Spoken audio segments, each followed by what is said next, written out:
Today's episode is all about what to do with your class during the last week of school. Now's the time to lay down the textbooks and just try to enjoy your class one last time before you send them off for summer break. So today we're going to take a look at how you can keep the chaos at bay and make a few memories with your class during the last week of school. So my first idea for you is to have a water play day. We did this every year, and so we'd watch the weather for the last week of school, and we'd choose the day that looked like it was going to be the nicest for the water day. We'd send a note home to parents asking for donations. We'd ask for stuff like bubbles, watermelon, popsicles, and some other snacks. And then we'd set up different little areas on our playground.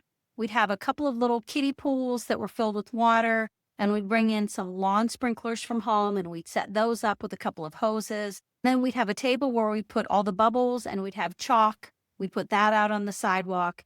The kids would bring their own swimsuit and towel, and so after morning announcements, we'd all head out to the playground, and we set the ground rules, which was basically to play nice and just let the kids play on their own.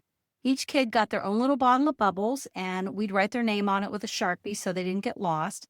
And we had a table where they could blow their bubbles, and then they just ran around and played in the water and had a blast.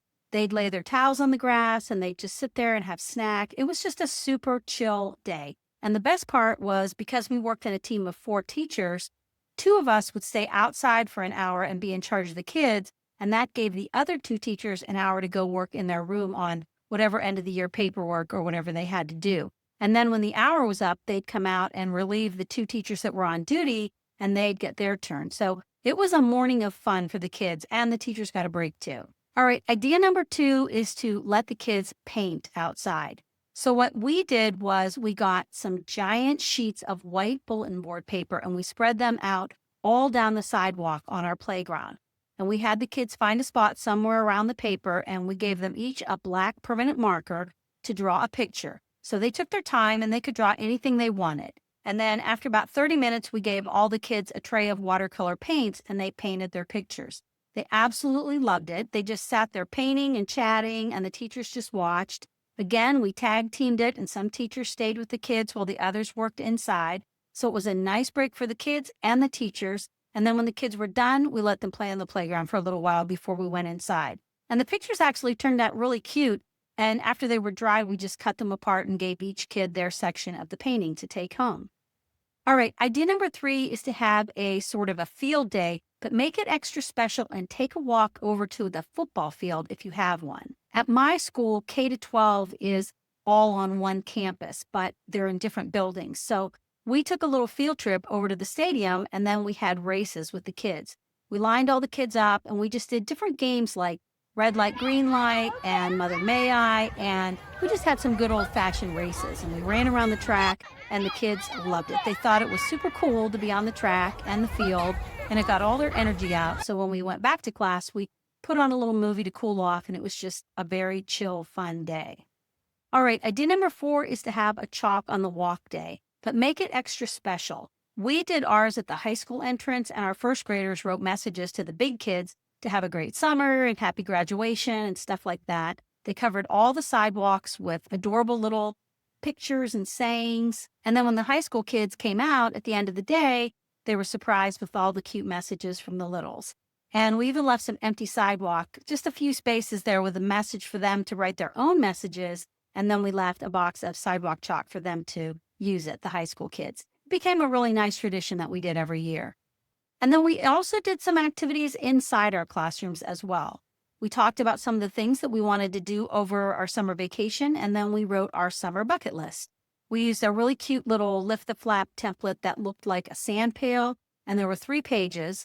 One said a place I want to go, another page said a fun thing I want to do, and then the last page said friends I want to play with. And then the kids could write about those things and draw some little pictures to go with it. And then when it was done, it looked like a little sand bucket, so it was very cute. And then one of the books that we read was called Last Day Blues by Julie Danneberg. It's a sequel to First Day Jitters, which we read on the first day of school. And in this book, for the end of the year, the kids are all worried that their teacher, Mrs. Hartwell, is going to be sad and miss them over the summer. So they make her a special surprise. But in the end, they find out that she's just as excited about summer vacation as they are. It's funny and it's heartwarming, and really It's the perfect book to wrap up the year. So in the story, they talk about all the things they're going to miss. And so we did a writing activity where I gave the kids a template and it said, I will miss blank, but I can't wait to blank. And then there was a space for the kids to write and draw about what they'd miss about school and what they couldn't wait to do during the summer.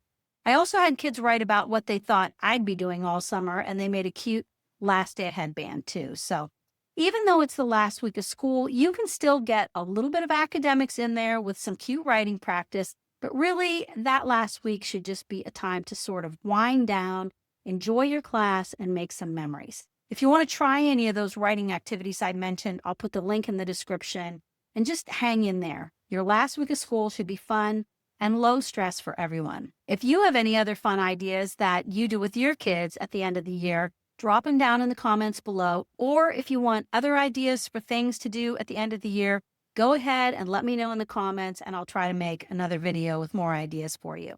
I hope you enjoyed this episode. Go ahead and give it a thumbs up if you did, subscribe to my channel, and as always, remember to make learning feel like play, and I'll see you next week.